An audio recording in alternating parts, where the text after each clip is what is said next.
BA पाठ द्वितीय वर्ष के मेरे समस्त प्रिय विद्यार्थियों, आज के इस YouTube चैनल पर आपके महाविद्यालय SNKP राजकीय स्नातकोत्तर महाविद्यालय नीम का थाना के YouTube चैनल पर मैं JP बिलोनिया एसोसिएट प्रोफेसर विभाग अध्यक्ष आपका हार्दिक स्वागत करता हूं। प्रिय विद्यार्थियों, आज के इस व्याख्यान में हम कवि पद्माकर के आपका जो पाठ्यक्रम का जो अंतिम पद है उसकी व्याख्या को यहाँ सत्संग रूप में यहाँ देखेंगे। और वो जो पद है, वो जो आपका जो अंतिम जो पद माना गया है कवि पद्माकर के काव्य का, वो इस तरह से है। किल किलकत चंडी चही निज खंडी उमड़ी उमंडी हर सती है। संग ले बेतालिनी दे दे तालिनी मज्जा जालिनी कर सती है। जुग्गी ननी जमाती ही हर साती खद खद खाती मानसन को रुद्रन सो भरी भरी खप्पर धरी धरी नचती करी करी हासन को। ये जो पद है वो वास्तव में युद्ध क्षेत्र की बड़ी जो भयानक विभत्सता है उसका यहाँ चित्रण करने वाला पद माना जा सकता है। और प्रस्तुत जो पद है वो कवि पद्माकर के द्वारा रचित है और इस पद के अंतर्गत यहाँ युद्ध वर्णन किया गया है। और युद्ध क्षेत्र की जो विभत्सता देखने को मिलती है, वो विभत्स जो प्रवृत्ति युद्ध क्षेत्र की जो देखने को मिलती है उसका जो विभत्सता का जो भयानक जो वर्णन है वो कवि पद्माकर इसमें प्रस्तुत कर रहे हैं। और परंपरागत रूप से ही ये वर्णन उन्होंने प्रस्तुत किया है कि जैसे हिंदी साहित्य के अन्य कवियों ने युद्ध की जो विभत्सता का जो वर्णन किया है, लगभग उसी से मिलता जुलता वर्णन कवि पद्माकर ने इस पद के अंतर्गत यहाँ लिया है। सबसे पहले कठिन शब्दार्थों का अर्थ हम यहाँ जानेंगे कि पद्माकर कवि के इस पद के जो कठिन शब्दार्थ जो हैं वो कठिन शब्द कौन कौन से हैं। जैसे किल का अर्थ हम यहाँ किलकारी से लेंगे। किलकत किलकारियाँ मार मार करके। चंडी यानी रणचंडी देवी। खंडी का अर्थ हम यहाँ तलवार से लेंगे। मज्जा का तात्पर्य हम यहाँ चर्बी से लेंगे। जालनी जाल। करसती खींचती है, हाथों से खींचती है। जोगी ननी यानी योगिनियों की जमात, उनका समूह। रुधिरन रक्त। हासन यानी हंसते हुए, अट्टहास मारते हुए, जोर से हंसते हुए, ठहाका लगा के हंसते हुए, अट्टहास मारते हुए।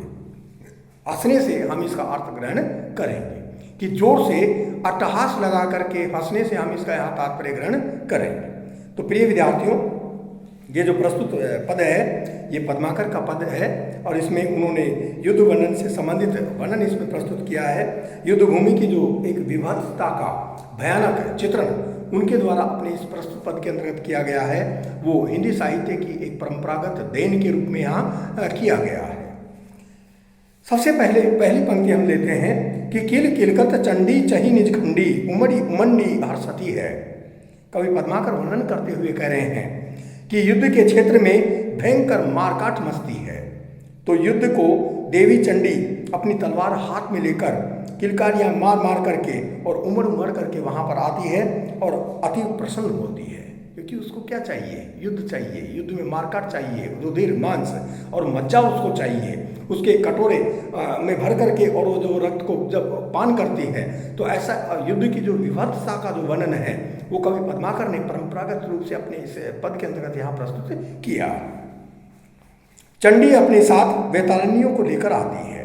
संग ले वेतालिनी, चंडी के साथ में वेतालिनियाँ भी होती है और वो अब वेतालिनियों को अपने साथ लेकर आती है। और वो वेतालिनियाँ हैं जो दे दे तालिनी, यानी वो तालियां दे दे करके, तालियां बजा बजा करके युद्ध में मृत वीरों की देह से, शरीर से चर्बी के जालों को खींच रही है। कि मज्जा जालनी कर सती है, यानी मृत शरीर के अंदर से युद्ध में मृत वीरों की देह से चर्बी के जालों को वह खींच रही है। और जोगिननी जमाती, और योगिनियों की जो योगिनियों की जो जमातें हैं, योगिनियों का जो समूह है वो यहाँ युद्ध भूमि में उपस्थित हो जाता है।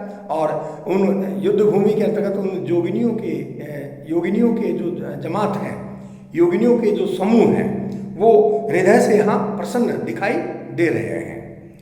और खद खद खाती मानसन को। युद्ध भूमि में जाकर वो योगिनियों का जो समूह है वो बिल्कुल खदखद करती हुई मांस को खाती है। और वे अपने रुद्रन सो भरी भरी खप्पर धरधरी, वे अपने खप्परों को युद्ध भूमि में जाकर और मृत शरीर से जो रक्त बह रहा है, खून बह रहा है, उस खून से वो उस खप्पर को यहाँ भर लेती हैं और उनको भर भर करके वो उसका पान करती रहती हैं। और युद्ध भूमि में वो अट्टहास करती हुई, तालियां बजा बजा करके और जोर से हंसी हंसते हुए और एक अट्टहास मारते हुए, नाचती हुई या सुंदर नृत्य करती हुई वहाँ पर वो दिखाई देती है। तो युद्ध की जो एक भयानकता है, युद्ध की जो एक विभत्सता का जो एक सुंदर वर्णन कवि पद्माकर ने अपने प्रस्तुत पद में किया है, ऐसा ये परंपरागत वर्णन माना जा सकता है। इसमें हम विशेष क्या लेंगे कि युद्ध क्षेत्र के विभत्स दृश्य का वर्णन इस पद के अंतर्गत यहाँ लिया गया है और युद्ध में जैसा होता है उसका बिल्कुल सजीव और सचित्र वर्णन कवि पद्माकर ने अपने इस पद के अंतर्गत यहाँ लिया। वेतालिनी वे होती हैं, और वेतालिनियों का जब इसमें जिक्र हुआ है तो उसके बारे में विस्तृत रूप से बता दिया जाए कि वेतालिनी आखिर होती क्या है, कौन होती है। कि भूत योनि की तथा 100 पर अधिकार रखने वाली पिशाच या प्रेत होती है। भूत योनि की ये वेतालिनियाँ होती हैं और ये 100 पर अपना अधिकार रखती है और पिशाच या प्रेत योनि की इसको माना जाता है। योगिनी मायाविनी एवं जादूगरनी जैसी होती है। शिव या दुर्गा की सेविकाएं योगिनी कहलाती है जो कि 8 होती है। और इसमें अनुप्रास अलंकार का कवि ने प्रयोग किया है, बहुत ही सुंदर बन पड़ा है कि किल किलकत है, कह बार बार आवर्ती हो रही है। उमड़ी उमंडी संग ले वेतालिनी दे दे तालिनी, तालिनी वेतालिनी ता और लय की बार बार आवर्ती हो रही है। मज्जा जालनी, मज्जा जालनी, मज्जा का जय और जालनी का जय। जुगिननी जमाती, ये हर साथी है और जय जय की बार बार आवर्ती। खद खद खाती है की बार बार आवर्ती। और रुधिरन सो भरी भरी खप्पर, भरी भरी में 2 बार आवर्ती हुई है, करी करी में 2 बार आवर्ती हुई है, इसलिए इसमें हम अनुप्रास अलंकार का सुंदर प्रयोग मान सकते हैं। और पुनरुक्ति प्रकाश अलंकार का प्रयोग कवि के द्वारा इसमें माना जा सकता है कि भूत प्रेत जाति के आचरण का वर्णन होने से स्वभावोक्ति अलंकार भी इसमें द्रष्टव्य बन पड़ा है। तथा इस पद की जो पद मैत्री एवं तुकांतता है, ये जो छंद है वो छंद योजना की दृष्टि से एक बहुत ही उत्कृष्ट श्रेणी का छंद माना जा सकता है। और जैसा कवि जो पद्माकर हैं उन्होंने श्रृंगार और जो वीर रस है उन दोनों का एक साथ यहाँ चित्रण भी अपने काव्य में किया है और इसलिए उनके इस काव्य को हम यहाँ श्रेष्ठ काव्य की श्रेणी में मान सकते हैं। जैसे कई जगह उन्होंने जो अपना वर्णन जो प्रस्तुत किया है वो वास्तव में देखने लायक वर्णन माना जा सकता है। और कवि जो पद्माकर हैं वो पद्माकर कवि का जो युद्ध वर्णन है वो वास्तव में सरस बन पड़ा है। जैसे एके गही भाले करी मुख लाले सुभट उताले घालत है, तोरत रिपु ताले आले आले रुधिर पनाले चालत है। यानी रक्त के जो पनाले हैं, नाले नदी और जो नाले हैं वो चलना शुरू हो जाते हैं। तोरत रिपु ताले आले आले, यानी जब शत्रुओं के यहाँ सर जब कटते हैं तो इसके कारण वहाँ शरीर से जब रक्त बहता है तो उस रक्त के रुधिर के यहाँ नदी और नाले बिल्कुल बहना शुरू हो जाते हैं।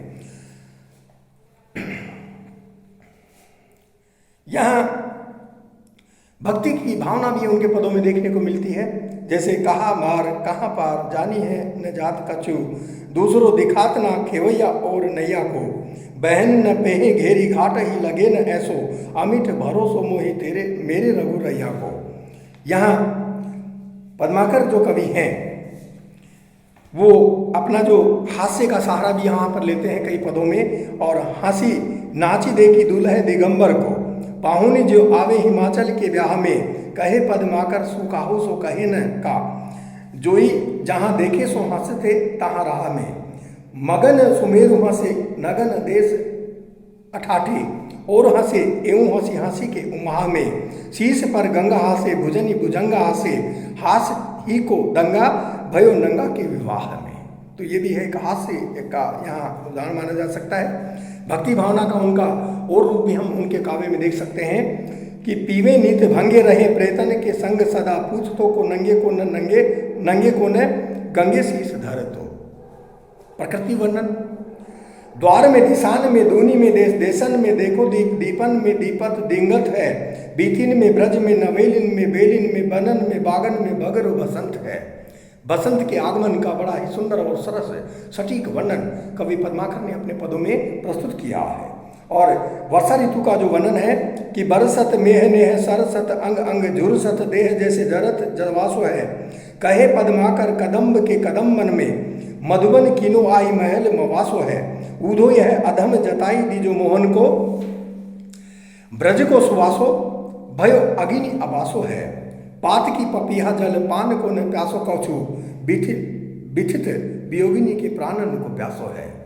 तो ये जो है ये वास्तव में बहुत ही सटीक पद श्रेणी कही जा सकती है। और अलंकार विधान भी यानी अनुप्रास का जो कवि ने अपने पदों के अंतर्गत जो प्रयोग किया है वो वास्तव में बहुत ही देखने लायक है। अनुप्रास की एक अनुपम छटा हम कवि पद्माकर के इस काव्य के अंतर्गत यहाँ देख सकते हैं। और वो उदाहरण है, पुच्छन के स्वच्छ जे तरछन को तुच्छ करे, केयों लच लच शुभ लक्षण लच्छे हैं, कहे पद्माकर प्रताप न रच ऐसे तुरंग तथच कवि दक्षन के दक्षे हैं। अनुप्रास का श्रेष्ठ उदाहरण मान सकते हैं। पक्ष बिन गच्छत प्रत्यक्ष अंतरिक्षण में अच्छ अवलक्ष कला कच्छन कच्छनन कच्छे हैं, कच्छी कच्छ वाह के पिवच्छन के बच्छ पर पछिन छलत उछलत अच्छे हैं। यहाँ अतिशोक्ति अलंकार रूपक उपमा इनका प्रयोग कवि के द्वारा अपने काव्य के अंतर्गत लिया गया है। जैसे उदाहरण हम उनके काव्य में ये पद मान सकते हैं कि शील ब्रज चंद पे चलियो मुख चंद जाको, चांद चांदनी सो मुख मंद सो करन जात, कहे पद्माकर त्यो सहज सुगंध ही के, पुंज बन कुंजन में कंज से भरन जात, धरत जहाई जहाँ पग है प्यारी तहाँ, मंजुल मजीट ही के माट से धरत जात। कि जहाँ सुंदरी जो नायिका है वो अपने सुंदर पैरों को, जिन पैरों के अंतर्गत यहाँ मेहंदी लगी हुई है, लाल रंग की मेहंदी लगी हुई है, और नायिका जहाँ भी धरती पर अपने पैर रख करके जा रही है, तो जहाँ भी वह अपने पैर रख रही है मानो वहाँ मजीद के जो माठ हैं, जो मटके हैं, वो वहाँ उड़ेल दिए गए हों और चारों तरफ जो धरती है वो लालिमा से युक्त हो गई हो। बारन ते हीरा से सारी की किनारन ते हारन ते मुक्ता हजारन झरत जात। तो ये एक अनुपम वर्णन कवि पद्माकर के द्वारा अपने काव्य के अंतर्गत यहाँ प्रस्तुत किया है। और पद्माकर जो कवि हैं वो अपने पदों के अंतर्गत यहाँ श्रृंगार का वर्णन कर पाने में भी यहाँ पूर्णतः सक्षम हुए हैं कि नवरस में श्रृंगार रस फिरे कहत सब कोई, सुरस नाई का नाय कही आलम्बित है वे हवे कोई। ये ऐसा भी उन्होंने अपने काव्य में कहा है। और प्रियतमा के मिलन की जो एक अनुपम झांकी उन्होंने अपने काव्य में प्रस्तुत की है वो भी यहाँ अनुपम छटा बिखेर रही है कि आई हूँ खेलन फाग यहाँ ब्रज भानुपुरी ते सखी संग लीने, त्यो पद्माकर गावती गीत रिझावती हाव बताई नवीने, कंचन की पिचकी करमे लिए केसर के रंग सो अंग भीने, छोटी सी छाती छुटी अलके अति बैस की छोटी बड़ी परवीने।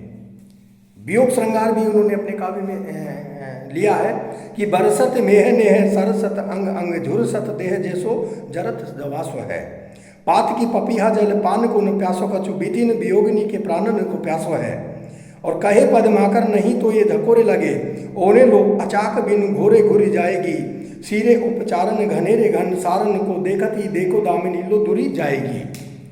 ये भी एक अनुपम अच्छा उदाहरण माना जा सकता है। और तो ही लगे चैन जो लो चेती है न चंद्रमुखी, चेतेगी कहूँ तो चांदनी में चूरी जाएगी। भक्ति एवं वैराग्य की भावना भी उनके पदों में देखने को मिलती है कि कहे पद्माकर क्षण भंगुर शरीर यह है, पानी कैसो थके कैसे थके जैसे फलक फफोला है, छोड़ हरि नाम नहीं पे ही विश्राम अरे निपट निकाम तन चाम ही को चोला है। कि ये जो शरीर है वो चमड़ी का ही चोला है। और राम का नाम लेने से यम यात्रा का भय नहीं रहता है और ये नश्वर देह भी दिव्य बन जाती है। ऐसा भी उन्होंने अपने काव्य में कहा है कि रीति राम नाम ते रही जो बिन काम ते यहाँ खारिज खराब हाल खाल की खलोती है। यहाँ मनुष्य काम क्रोध मद लोभ मोह का दास है और इसके कारण वह ईश्वर का स्मरण यदि नहीं करता है और अंत में उसे यम यातना तो सहनी ही पड़ती है।